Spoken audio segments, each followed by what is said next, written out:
नमस्कार दोस्तों, हिंदी क्लब में फिर से आपका स्वागत है।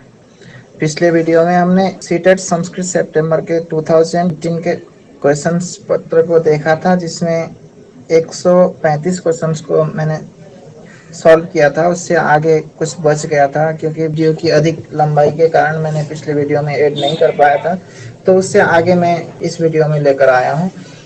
तो शुरू करते हैं, चलिए। 136 प्रश्न है। शिक्षिका कक्षायां स्थितानां वस्तूनां नामानि कर्गदपट्टिकायां लिखित्वा वस्तूनां उपरि आरोपयति एवं सा। तो प्रश्न कह रहा है कि अगर शिक्षिका कक्षा में विद्यमान वस्तुओं के नाम कागज में लिख करके वस्तु नाम मतलब वस्तुओं के ऊपर आरोपित कर रही है, तो वो मतलब किस प्रकार के प्रतिक्रिया को कर रही हैं। तो पहला ऑप्शन है आपका, कक्षायाः वातावरणं मुद्रित पठन सामग्रीमयं करोति। कक्षा के वातावरण को मुद्रित पठन सामग्री युक्त कर रही हैं। और दूसरा ऑप्शन आपका, पर्यावरण विज्ञानस्य पाठनं करोति। पर्यावरण विज्ञान की पाठन कर रही हैं। छात्राणां शुद्ध वर्तनी ज्ञानं कारयति। छात्रों को शुद्ध वर्तनी की ज्ञान करा रही हैं। कक्षा व्यवस्थितां करोति। कक्षा को व्यवस्थित कर रही हैं। जब भी हम कक्षा संप्रेषण की बात करते हैं, तब यहाँ पे दृश्य श्रव्य उपकरणों का अधिकतम प्रयोग जो है कक्षा में और भी प्रभाव उत्पादक तरीका से छात्रों को सीखने में और भी मददगार होती है। तो इसलिए इसका आंसर होगा, कक्षायाः वातावरणं मुद्रित पठन सामग्री मयम करोति। किसी भी कार्य को सीखने में व्यक्ति की जितनी अधिक ज्ञानेंद्रियां सक्रिय होती है, उतना ही अधिक स्थायी होता है। जैसा कि एक यूनिसेफ के एक रिकॉर्ड में बताया गया है कि जहां हम 83% देखकर सीखते हैं, वहीं 11% केवल सुनकर सीखते हैं। तो इसलिए दोनों ज्ञानेंद्रियों का अगर हम एक साथ प्रयोग करते हैं, तो वहां पे निश्चित रूप से ही मतलब अधिगम प्रभाव उत्पादक रहेगा। तो चलिए अब अगले प्रश्न की ओर। षष्ठ कक्षायाः भाषायाः शिक्षिका स्वछात्रेभ्यः परस्परं पुस्तिकानाम् आदानप्रदानं कर्तुं निर्दिशति तथा तत्रत्य त्रुटीनाम् अन्वेषणं कर्तुं सूचयति। एतेन सा कस्य अभ्यासं कारयति। 6th क्लास की शिक्षिका अपनी छात्रों को परस्पर पुस्तिकाओं के आदान प्रदान करने के लिए निर्देश दे रही हैं और वहां पे अपने आप में त्रुटियों के अन्वेषण करने के लिए सूचना दे रही हैं। तो इससे मतलब वो किस चीज का अभ्यास कराना चाह रही हैं। तो पहला ऑप्शन है आपका, समकक्षायां संशोधनस्य, मतलब सभी कक्षा के छात्रों की त्रुटि को संशोधन में। प्रतिपुष्टि प्रदानस्य, प्रतिपुष्टि की प्रदान की। और सहाध्ययनस्य, मतलब एक साथ अध्ययन की। और पठनस्य अर्थात पढ़ने की। कक्षाणाम संशोधन से इसका आंसर होगा, क्योंकि शिक्षा शास्त्रियों ने सबसे ज्यादा फोकस टीचिंग लर्निंग प्रोसेस के अंतर्गत छात्रों की क्षमता का विशेष ध्यान दिया है कि अगर कोई मतलब फिजिकल हैंडीकैप छात्र है, तो उसको अलग से न बैठा करके एक साथ क्लास में समायोजन की बात कही है। जैसा कि एक थ्योरी भी दिया गया है कि लर्निंग बाय डूइंग, और बच्चा हमेशा मतलब जो है करके ही सीखता है। जॉन डीवी जो अमेरिकन भाषा शास्त्री है, उनका एक बुक है डेमोक्रेसी एंड एजुकेशन, उसमें जो है इनके शिक्षा में समस्या के समाधान को छात्र स्वयं करने की बात कही है। तो ये प्रश्न जो है वही मतलब छात्र स्वयं में प्रश्न को समाधान करने में योग्य हो, उसके लिए मतलब ये प्रश्न पूछा गया है।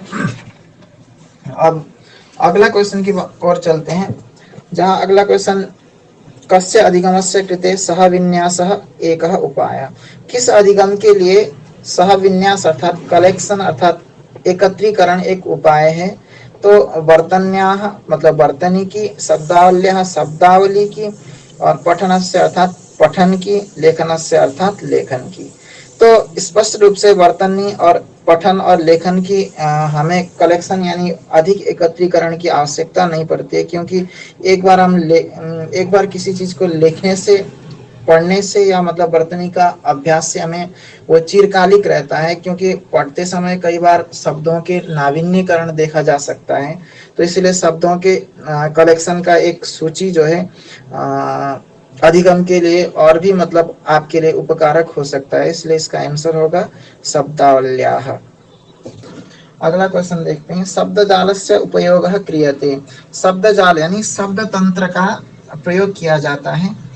जाल शब्द उसके लिए आता है, कई बार हम जो है विकिपीडिया के लिए जाल शब्द का प्रयोग करते हैं, या फिर मतलब संकलन की प्रक्रिया को जाल शब्द प्रक्रिया के लिए जाल शब्द का प्रयोग करते हैं। तो यहाँ ऑप्शन दिए हैं, प्रभावी रीत्या शब्दावली ज्ञानार्थम। तो शब्द जाल का प्रयोग जो है प्रभावी रीति से शब्दावली के ज्ञान के लिए, सम्यक्तया लेखनस्य ज्ञानार्थम मतलब उत्तम रूप से लेखन के ज्ञान के लिए, और वैश्विक अंतर्जालस्य प्रयोगार्थम वैश्विक अंतर्जाल के लिए, सम्यक पठन ज्ञानार्थम तो उत्तम तरीके से पढ़ने के लिए। तो इनमें से शब्द जाल का स्वाभाविक है कि मतलब शब्दों के संकलन की आवश्यकता हमें सब जब भी मतलब प्रभावी रूप से हम कहीं पे संप्रेषण करना चाहें, या मतलब प्रभावोत्पादक कम्युनिकेशन जब हम करना चाहें, तो हमें शब्दों की संकलन की आवश्यकता पड़ती है और शब्दों की सजाने की आवश्यकता पड़ती है। जिस तरह से हम कवि के संस्कृत कवियों के उदाहरण को ले सकते हैं, उसमें संस्कृत कवि लोग अधिकतम कवि शब्दों की एक आवली निर्माण करते हैं, जिससे उनके काव्य में जो है वो अपने अकॉर्डिंग शब्दों का चयन कर सके। अगला प्रश्न की ओर चलते हैं। 140 सप्तम कक्षायाः छात्रा सद्य एव एकां कवितां पठित्वा अवगतवन्तः। तेषां शिक्षिका तान् प्रश्नं करोति, सप्तम पंक्तौ कस्य काव्यत्वस्य अलङ्कारस्य वा प्रयोगः कृतः, एवं सा मूल्यांकनं करोति। सप्तम कक्षा की छात्रा सद्य एव एकां कवितां पठित्वा आगतवन्तः। 7वीं क्लास के छात्र अभी अभी एक कविता पढ़ के आए हैं।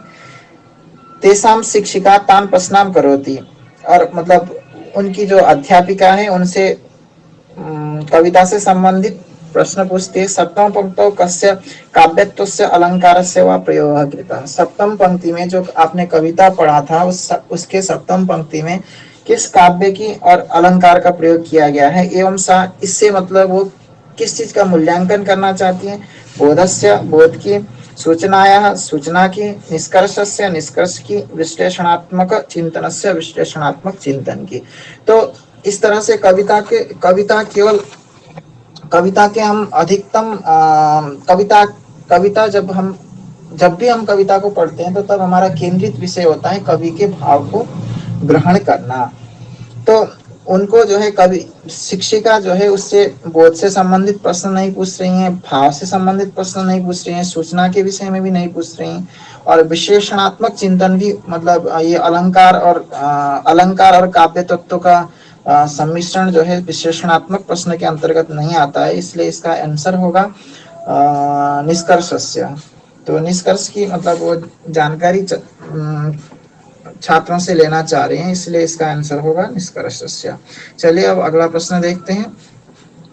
उत्तम लेखने एतत् नागच्छति। उत्तम लेखन में मतलब यह नहीं आता है। व्याकरणगत शुद्धता और विचारः उपस्थापनञ्च, विचारों के उपस्थापन, योग्य पदानां चयनम, योग्य पदों का चयन, केवलम उत्कृष्ट हस्तलेखः। तो उत्तम लेखन में केवलम मतलब हम व्याकरणगत शुद्धता को भी देखते हैं, और मतलब अपने विचारों को किस हद तक मतलब पाठक तक पहुंचाने में समर्थ रहा है, मतलब लेखक हो या कवि हो या कोई भी मतलब जो लिपिक हो, और योग्य पदानां चयनम, उत्तम पदों का चयन, इन तीनों विषयों का हम उत्तम लेखन में हम समावेश करते हैं। तो इसका आंसर होगा केवलम उत्कृष्ट हस्तलेख। उत्कृष्ट हस्तलेख की कोई आवश्यकता नहीं पड़ती, अतः इसका आंसर होगा। ठीक, अब चलिए अब अगले प्रश्न की ओर चलते हैं। उच्च प्राथमिक स्तरे विद्यार्थीषु संभाषण कौशल विकासार्थम अधोलिखितेषु कतमः सर्वाधिक प्रभावकारी उपायः भवेत्। उच्च प्राथमिक स्तर में विद्यार्थियों की संभाषण कौशल के विकास के लिए निम्नलिखित में से कौन सा उपाय सर्वाधिक प्रभावकारी होगा। ऑप्शन है कक्षायां चरिताभिनयस्य आयोजनम, कक्षा में चरित्र से संबंधित अभिनय का आयोजन, संपाठस्य अभ्यास, साथ साथ पढ़ने का अभ्यास, उत्तम वक्तुः श्रवणम, उत्तम वक्ता के श्रवण, नाटकानां पठनम, नाटकों के पठन। नाटक आदि 10 रूपकों का संस्कृत में नाटक जो है दृश्य काव्य के अंतर्गत रखा गया है। दृश्य काव्य के 2 भेद किए गए हैं, रूपक और उपरूपक। जब भी नाटकों को पढ़ाएं तब हमें अभिनय की आवश्यकता पड़ती है, क्योंकि इसमें अभिनय का प्रमुख महत्व रहता है। तो इसलिए यहाँ पे जो प्रथम ऑप्शन में जो कक्षायाम चरिताभिनय से आयोजनम कहा गया है, यही इसका आंसर होगा। तो चलिए अब अगले प्रश्न की ओर चलते हैं। तो भारतस्य भाषा शिक्षा नीति ज्ञायते। भारत की जो भाषा शिक्षा नीति मतलब जाना जाता है, तो शिक्षा यह आधिकारिक रूपेण, शिक्षा के आधिकारिक रूप में, बहुभाषिक भाषिकतावाद रूप में, और उसके बाद आपका त्रिभाषा सूत्र रूप में, और मातृभाषा शिक्षण रूप में, मातृभाषा शिक्षण के रूप में। तो भारत की भाषा शिक्षा नीति जो है अभी त्रिभाषा सूत्र के रूप में प्रचलित है, तो इसलिए इसका आंसर होगा त्रिभाषा सूत्र। आपको शायद ये न पता हो कि पिछले साल जो जर्मनी भाषा के साथ जो विवाद हुआ था वो त्रिभाषा सूत्र को लेकर ही हुआ था। त्रिभाषा सूत्र के अंतर्गत 3 भाषाएं आती हैं, जो कि हिंदी भाषी राज्यों में हिंदी, अंग्रेजी एवं एक आधुनिक भाषा को रखा गया, जिसमें हिंदी भाषी क्षेत्रों में संस्कृत को स्थान दिया जाता है, और गैर हिंदी भाषी राज्यों में जो है मातृभाषा के अलावा हिंदी और अंग्रेजी का स्थान देते हैं। तो इस साल जो विवाद हुआ था उसमें आधुनिक भाषा के अंतर्गत जर्मन न पढ़ा करके संस्कृत को क्यों पढ़ाया जा रहा है, तो इसके ऊपर बहुत बड़ा विवाद भी हुआ था। आपको शायद पता हो ये घटना। फिर अब चलते हैं अगले प्रश्न की ओर। भाषायाः अधिगमः प्रभावशाली भवति यदा विद्यार्थी। भाषा के अधिगम अधिक प्रभावशाली तब होता है जब नियमात् प्रयोगम प्रति गच्छति, नियम से प्रयोग के प्रति जाते हैं, और अर्थग्रहणात् रूपम प्रति गच्छति, अर्थ ग्रहण से रूप यानी उसके स्वरूप के प्रति जाते हैं, विश्लेषण की ओर जाते हैं। क्रमबद्ध रीत्या व्याकरणगत नियमान जानाति, क्रमबद्ध रीति से व्याकरणगत नियमों को जानते हैं। रूप ज्ञानात् प्रयोगम प्रति गच्छति, रूप ज्ञान के बाद प्रयोग के प्रति जाते हैं तब। तो इन चारों ऑप्शन में से जो यहाँ पे बात की गई है आगमन और निगमन विधि की, तो हम देखते हैं अर्थग्रहणात् रूपम प्रति गच्छति, अर्थ ग्रहण के बाद जो है रूप के प्रति जाते हैं हम। तो ये आगमन विधि का ही एक होता है, भेद होता है। विशेष आगमन विधि में हम देखते हैं कि विशेष तथ्यों और घटनाओं के निरीक्षण तथा विश्लेषण द्वारा हम सामान्य नियमों का हम निर्माण करते हैं, और निगमन विधि के अंतर्गत हम जब भी मतलब निगमन विधि का प्रयोग करते हैं पाठ्यांश में, तब हम नियम से उदाहरण की ओर जाते हैं।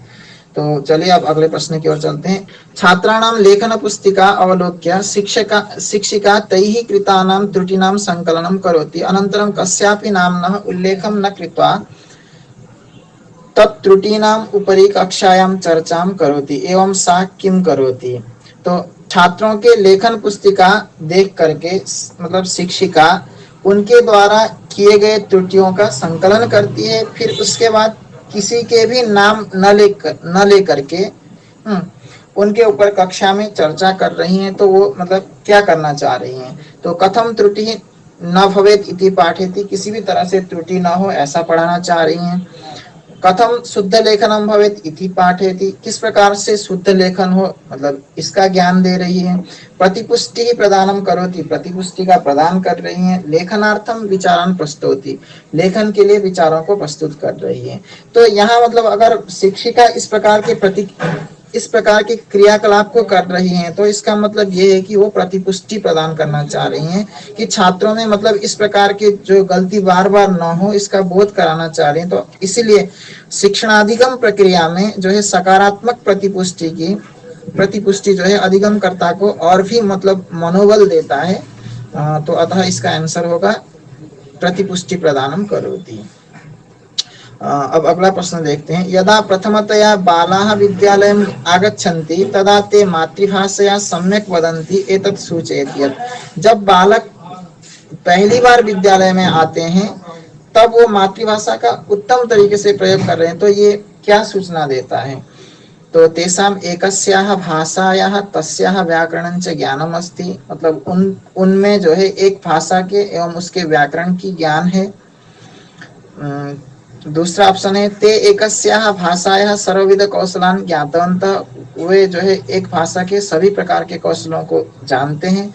कथम पठनीयम लेखनीयम इति ते जानन्ति, किस प्रकार से पठन हो, किस प्रकार से लेखन हो, वो सब जानते हैं। तेषां भाषायाः अधिक ज्ञानस्य आवश्यकता नास्ति, मतलब उनको जो है भाषा के अधिक ज्ञान की आवश्यकता नहीं है। तो इन चारों ऑप्शन में से पहला ऑप्शन जो है इसका सही है। तेषां एकस्याः भाषायाः तस्याः व्याकरणस्य ज्ञानम् अस्ति, क्योंकि उन छात्रों को जो है केवल एकमात्र मातृभाषा का ही ज्ञान है, जिसमें वो प्रयोग कर रहे हैं, यहाँ इससे स्पष्ट हो रहा है। तो मतलब इसके अंतर्गत मातृभाषा शिक्षण जो है अत्यंत महत्वपूर्ण स्थान रखता है शिक्षा में। मतलब जैसा कि आपको पता होगा कि बेसिक शिक्षा में महात्मा गांधी ने जो है मातृभाषा शिक्षण की ओर ही फोकस किया था। और आपको ये भी बता दो कि मातृभाषा जो दिवस है वो अंतर्राष्ट्रीय मातृभाषा दिवस के रूप में हम 21 फरवरी को मनाते हैं। ये भी कई बार पूछा जा सकता है। चलिए अब अगले प्रश्न की ओर चलते हैं। शिक्षित निष्कर्षं प्राप्तुं पठनार्थं चर्चार्थं चिन्तनार्थं तर्क वितर्कार्थं च विचारान् दातुं छात्राः आहूता, किम् एतत् कथयितुं शक्यते? मतलब पढ़ाए हुए चीज का निष्कर्ष प्राप्त करने के लिए, निष्कर्ष प्राप्ति हेतु पठनार्थम चर्चार्थम चिंतनार्थम तर्क वितर्कार्थम च, पढ़ने के लिए, चर्चा के लिए, चिंतन के लिए और तर्क वितर्क के लिए और विचारों को देने के लिए छात्रों को बुलाया गया है। मतलब इसको हम क्या कह सकते हैं? तो नकारात्मक समीक्षा, नकारात्मक समीक्षा, समीक्षात्मक शिक्षण प्रविधि, समीक्षात्मक शिक्षण प्रविधि, गंभीर चिंतनम, गंभीर चिंतन, आदान प्रदानम अर्थात आदान और प्रदान। तो अगर ये सारी प्रक्रिया एक साथ हो रही तो इसका मतलब ये है कि समीक्षात्मक शिक्षण प्रविधि जो है यहाँ पे दिखाना चाह रही हैं जो भी अध्यापिका हैं। और शिक्षण प्रविधि की अगर हम बात करें, ठीक है, तो शिक्षक जिस ढंग से विद्यार्थी को ज्ञान प्रदान करता है हम उसे शिक्षण प्रविधि कहते हैं या शिक्षण विधि कहते हैं। तो शिक्षण विधि कई प्रकार के हैं, जैसे प्रश्नोत्तर विधि हो गया जिसका जो है सुकरात ने प्रथम बार प्रयोग किया है। और प्रोजेक्ट विधि आपको पता है कि मतलब जो है प्रगतिवाद के अंतर्गत ये विकसित हुआ है। जॉन डीवी, किलपैट्रिक और स्टीवेंसन की संयुक्त मतलब उपज है ये प्रोजेक्ट विधि। तो आजकल ज्यादा फोकस इन्हीं विषयों पर किया जा रहा है। तो चलिए अब अगला प्रश्न पर चलते हैं। विशिष्ट शिक्षणाधिगम प्रक्रिया कार्यान्विताः कर्तुं शिक्षकः कक्षायां यत् करोति तत् कथ्यते। विशिष्ट शिक्षणाधिगम प्रक्रिया को कार्यान्वित करने के लिए शिक्षक कक्षा में जो करता है वो उसको कहते हैं अभिगम, पद्धति, कौशलम अर्थात कौशल, प्रक्रमः अर्थात मतलब प्रक्रम। शिक्षणाधिगम प्रक्रिया में विशिष्ट तरीके से अगर हम कुछ कार्य को करते हैं तो वो कौशल का ही विकास माना जाता है, इसलिए यहाँ पे कौशल ही मतलब इसका आंसर होगा। तो आपको पता ही होगा कि 4 प्रकार के भाषा के कौशल हैं, पढ़ना, लिखना, बोलना और सुनना। चलिए अब अगले प्रश्न की ओर चलते हैं। चतुर्थ कक्षायाः शिक्षिका ज्योतिः छात्राणां श्रवणकौशलस्य मूल्यांकनं करोति। श्रवणकौशल परीक्षणार्थम् अधोलिखितेषु कस्य कार्यस्य न्यूनतमा उपयोगिता वर्तते? चतुर्थ कक्षा की शिक्षिका ज्योति छात्रों के श्रवण कौशल का मूल्यांकन कर रही है। तो श्रवण कौशल के परीक्षण के लिए निम्नलिखित में से मतलब कौन सा जो ऑप्शन है वो न्यूनतम उपयोगिता है उसका? तो एकस्याः कथायाः श्रवणं कृत्वा तस्यां घटितानां घटनानां योग्य क्रमेण उल्लेखः। एक कथा का श्रवण करके उसमें घटित घटनाओं का योग्य क्रम से उल्लेख करना। वार्तालापं श्रुत्वा सारांश ग्रहणं, वार्तालाप सुन करके सारांश को ग्रहण करना। एकम गानं श्रुत्वा विषय बोधः, एक गाने को सुन करके विषय का बोध करना। बेतार यंत्रे चलत क्रिकेट व्याख्यानं श्रुत्वा अवगमनम, बेतार यानी कि आकाशवाणी इत्यादि यंत्रों पर या मतलब तंत्रांश पर चलचित्र या क्रिकेट इत्यादि की व्याख्यान सुन करके अवगमन करना। तो इसका आंसर भी यही होगा कि मतलब जो सबसे कम उपयोग की श्रवण कौशल के परीक्षण में यही मतलब फोर्थ दिखाई दे रहा है यहाँ पे। बेतार यंत्रे चलत क्रिकेट व्याख्यानम श्रुत्वा अवगमनम, क्योंकि जो श्रवण कौशल है उसके विकास के लिए हम कई प्रकार के वाक्य किया जाता है, जैसे मतलब क्रियाकलाप किया जाता है, जैसे वार्तालाप, वाक्य संरचना, प्रश्नोत्तर, है ना। और कक्षा में अधिकतम जो शिक्षक और छात्रों के बीच होने वाली जो प्रक्रिया है वो भी मतलब श्रवण कौशल के ही विकास के लिए होता है। चलिए अब अगले एवं लास्ट प्रश्न की ओर चलते हैं। यदा विद्यार्थिनः पूरक पठन सामग्रीषु एकां लघु कथां पठन्ति तदा ते, मतलब जब विद्यार्थी पूरक पठन सामग्रीषु मतलब पूर्ण पठन सामग्रियों में से एक लघु कथा को पढ़ रहे हैं, तो तदा ते मतलब तब वे पठितांशे प्रत्येकम शब्दस्य अर्थ ज्ञानम कुर्युः, पठितांश में प्रत्येक शब्द के अर्थ ज्ञान कर रहे हैं। आनंदानुभूत्यर्थम पठेयुः, आनंद अनुभूति के लिए पढ़ रहे हैं। और कठिन शब्दानां वर्तनी ज्ञानार्थम पठेयुः, कठिन शब्दों के वर्तनी ज्ञान के लिए वो पढ़ रहे हैं। लेखन कौशलस्य विकासार्थम पठेयुः, लेखन कौशल के विकास के लिए वो पढ़ रहे हैं। इस प्रकार जो है यहाँ पे लघु कथा की बात कर रही है, या मतलब इस प्रश्न में कथा शिक्षण के मतलब ये जो प्रश्न है जो कथा शिक्षण से संबंधित रखता है, तो कथा शिक्षण की कई विधियां हैं। जैसा कि आपको पता होगा कि मतलब गद्य काव्य के भेद के अंतर्गत जो है कथा और आख्यायिका को रखा गया है। कथा के अंतर्गत भी जो है नीति कथा और लोक कथा रखा गया। नीति कथा के अंतर्गत पंचतंत्र, हितोपदेश, जो उपदेश प्रधान काव्य हैं उनको रखा जाता है। और लोक कथा के अंतर्गत मनोरंजन प्रधान काव्य जैसे कि बृहत कथा गुणाढ्य की, कादम्बरी जो है बाणभट्ट की, वासवदत्ता जो है सुबंधु की, तो इत्यादि काव्यों को हम कथा साहित्य के अंतर्गत रखते हैं, संस्कृत कथा साहित्य के अंतर्गत रखते हैं। तो कथा शिक्षण की अगर हम विधियों की बात करें तो चित्र विधि है, संवाद विधि है, प्रश्नोत्तर विधि है, कक्षा अभिनय विधि है, व्याख्यान कथन प्रविधि है। तो ये सारे मतलब जो है प्रभावोत्पादक ढंग से मतलब कथा के पाठन में या कथा के अवबोध में मतलब इन सब विषयों का ज्ञान अनिवार्य है। तो अतः मतलब जो छात्र यहाँ पे काम कर रहे हैं, पूरक सामग्री का जो पठन कर रहे हैं, तो वो आनंदानुभूति के लिए ही पढ़ रहे हैं। तो इसलिए यहाँ पे इसका आंसर होगा आनंदानुभूत्यर्थम पठेयुः। तो धन्यवाद जी, बहुत बहुत धन्यवाद। इसके साथ ही मैं सभी व्यूअर्स को ये भी कहना चाहता हूँ कि आप लोग शॉर्ट ट्रिक्स पे भी जरूर ध्यान दें। इसके लिए ऑलरेडी एक वीडियो बन चुका है, आप उसे जरूर देखें। एज फॉर एग्जाम्पल इसमें भी वो लागू होगा। कैसे लागू होगा, मैं एग्जाम्पल के तौर पर 2 क्वेश्चन लेता हूँ।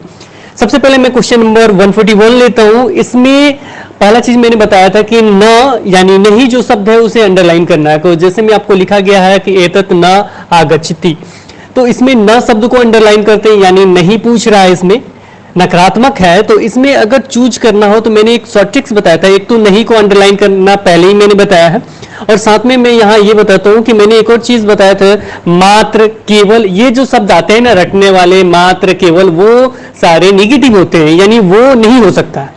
तो आपको डायरेक्टली देखना है कि आप कहीं भी देखेंगे तो वहां पे केवल एक यानी ऑप्शन नंबर 4 में केवलम यानी केवल शब्द का उपयोग किया गया है। तो शॉर्ट टिक के द्वारा आप तुरंत टिक कर सकते हैं। थोड़ा सा आपको समझना होगा। साथ में ये भी देखेंगे कि अगर नहीं लिखा नहीं होगा तो आप केवल को टिक नहीं कर सकते, क्योंकि वही सही हो जाएगा। तो वहां ऊपर में नहीं है, यहाँ केवल यानी मात्र किसी एक चीज की बात की जा रही है, तो केवल वाले शब्द लगभग वो नकारात्मक होते हैं, गलत होते हैं, तो उसे हम टिक करेंगे। इसके साथ ही मैं अगला ही क्वेश्चन 142 लेता हूं, और इसमें मैंने बहुत पहले एक शॉर्ट ट्रिक्स में बताया था, मैंने हिंदी में मैंने बताया था, ये संस्कृत है इसलिए इसमें भी मैं साइको ही होता है, साइकोलॉजी ही होता है, चाहे जो भी क्वेश्चन हो, शॉर्ट ट्रिक्स तो हर जगह काम करता है। तो इसमें भी मैं बताता हूं, जैसे मैंने बताया था कि जब भी बातचीत हो प्रैक्टिकल की ज्यादा बातचीत होनी चाहिए। कोई भी बात हो प्रैक्टिकल की। तो आपने देखा कि अभ्यास की बात हो रही है, श्रवण यानी सुनने की बात हो रही है, यहाँ पठनम यानी पढ़ने की बात हो रही है, लेकिन इसमें एक और शब्द यूज किया गया है, वो है अभिनय की। ऑप्शन नंबर 1 देखेंगे, अभिनय की बात की जा रही है, यानी अभिनय में करके दिखाना, करके सीखना, ये सब जब चीज आए तो वो ऑप्शन सही होते हैं, इसलिए ऑप्शन नंबर 1 सही है। तो अगर आप नहीं भी समझते हैं लेकिन शॉर्ट ट्रिक्स आपके दिमाग में साइको का अच्छे तरीके से बैठा हुआ है, निश्चित ही आप अच्छे मार्क्स लेके आएंगे। तो याद रखेंगे उन शॉर्ट ट्रिक्स वीडियोस को भी, उसे भी एक बार जरूर देख लें।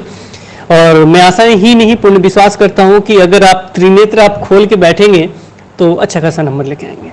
तो आज के लिए इतना ही। Thanks for watching this video. Bye bye.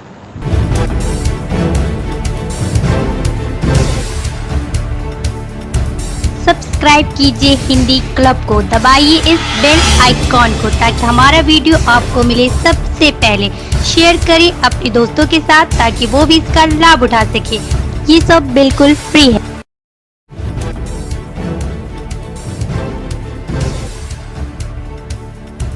Subscribe कीजिए हिंदी क्लब को, दबाइए इस बेल आइकॉन को ताकि हमारा वीडियो आपको मिले सबसे पहले।